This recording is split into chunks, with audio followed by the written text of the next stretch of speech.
Bonjour et bienvenue à Jamais sans ma montre. L'année dernière, j'ai fait une vidéo sur la G-Shock carrée et je l'ai intitulée la G-Shock qu'on devrait tous avoir. Cette vidéo a été de loin ma vidéo la plus visionnée et vous avez été nombreux à m'écrire. Et en passant, écrivez-moi car j'adore vous lire et vous répondre. Mais pour beaucoup d'entre vous, vous trouvez les Casio G-Shock encore trop grosses ou trop carrées, ou encore c'est l'affichage digital qui ne vous plaît pas. Peut-être avez-vous préféré une Casio à l'affichage analogique, mais là, vous perdez bien sûr la solidité à toute épreuve de la Casio G-Shock. Mais vous n'avez toujours pas trouvé le bon compromis. Je vous présente aujourd'hui la G-Shock petite, ronde, avec affichage analogique. Elle est très imparfaite, mais combien attachante. Alors non, ce n'est pas un nouveau modèle et elle n'est même plus fabriquée. Mais vous en trouverez sur le marché de la revente et votre prix cible devrait être aux alentours de 50 à 100 $ canadiens maximum. Si vous en trouvez une qui vous plaît, n'hésitez pas trop longtemps et je vous dis pourquoi elle mérite votre attention.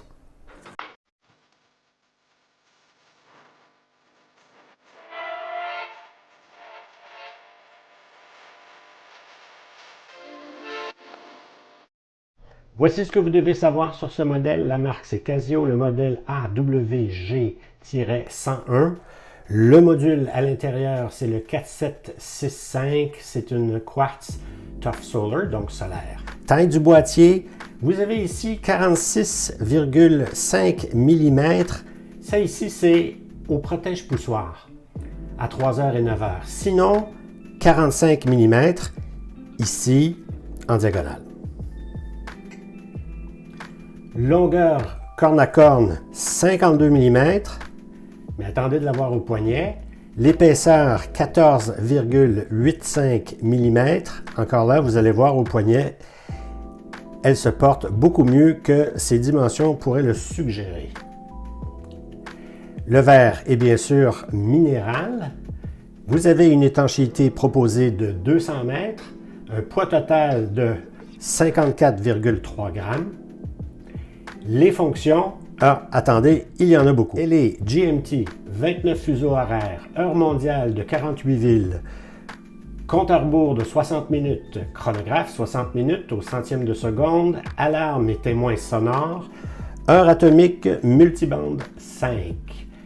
Elle est solaire bien sûr et possède un indicateur de réserve de marche. En main, les premiers détails qui frappent sont cette couleur de boîtier qui est gris canon de fusil et les aiguilles de couleurs différentes sur un cadran à l'affichage à la fois analogique et digital. Commençons par les aiguilles si vous le voulez.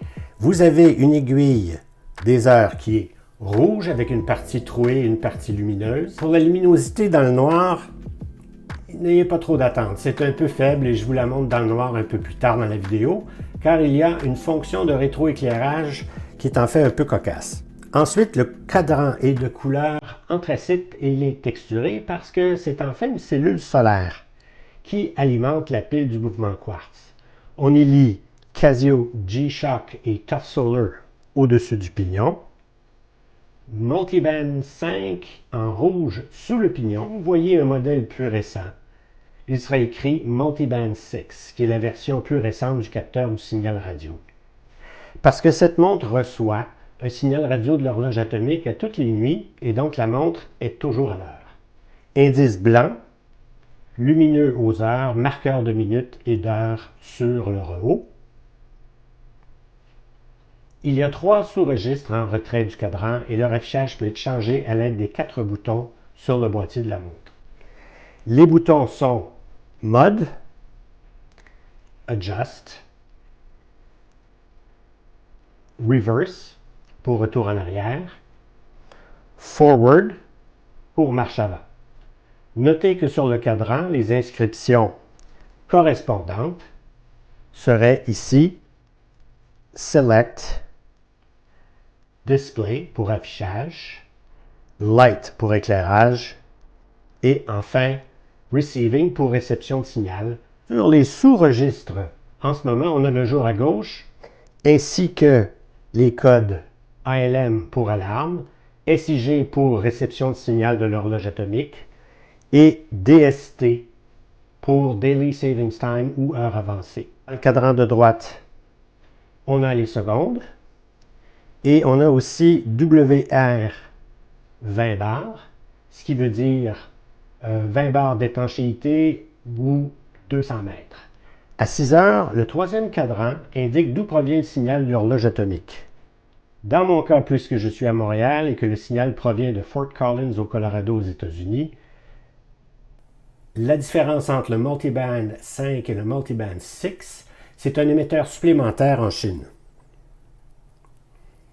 Si vous êtes en Europe ou en Amérique du Nord, il n'y a pas de difficulté de réception.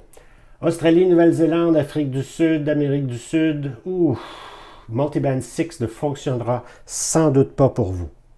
Il existe des montres qui s'ajustent à l'heure de votre téléphone cellulaire via Bluetooth, c'est plus sûr. Voyons un peu le fonctionnement. J'appuie sur le bouton mode une fois. Low, medium, high, c'est pour le niveau de la pile. Un clic de plus, fuseau horaire. Dans mon cas, c'est New York.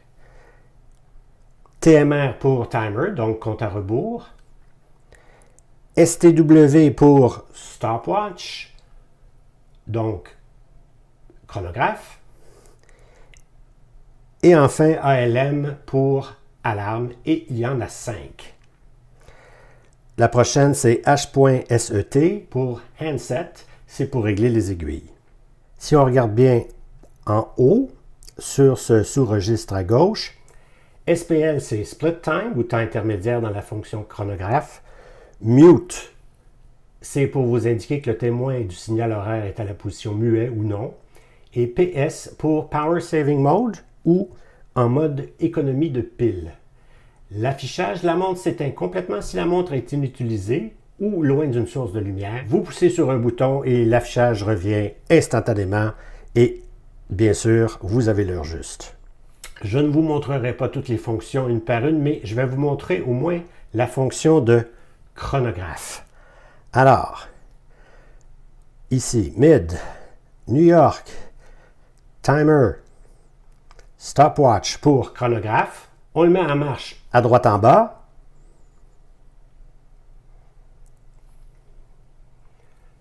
On appuie sur le même bouton, il s'arrête.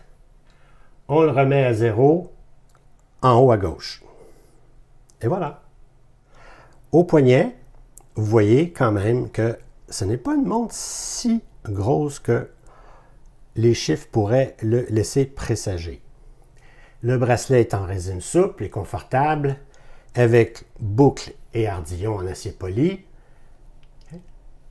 Vous voyez que la montre ne dépasse pas vraiment la largeur de mon poignet. Je vous fais ici des comparaisons. Ça ici, c'est la AWG 101, G-Shock carré, GW 5610. Les voici côte à côte. La ronde et la carrée. Laquelle est la plus petite pour vous? Et ici, la Casio ProTrek PRG 270 sur un bracelet nylon. Ce n'est pas le bracelet original. Ici, on est dans quelque chose de pas mal plus gros.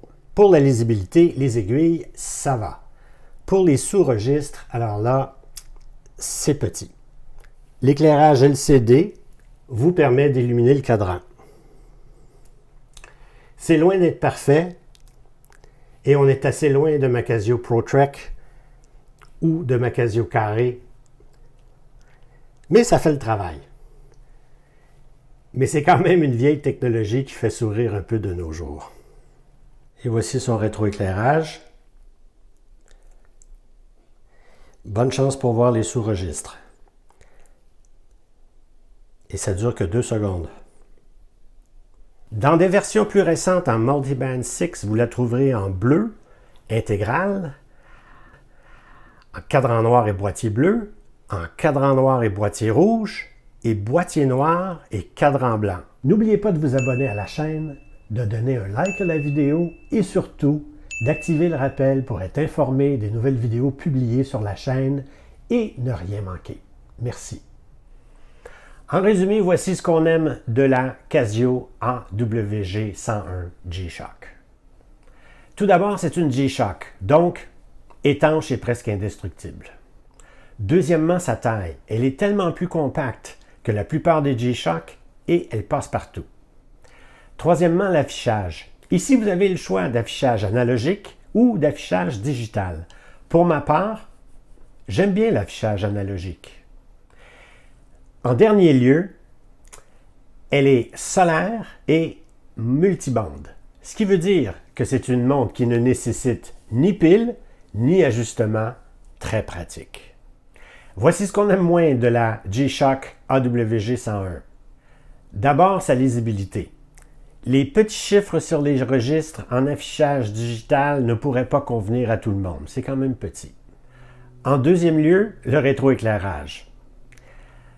C'est vraiment rétro et le jeu de mots est faible, mais dans le sens de vintage et particulièrement dépassé. C'en est presque drôle si ce n'était pas simplement triste. Mais ça fonctionne quand même.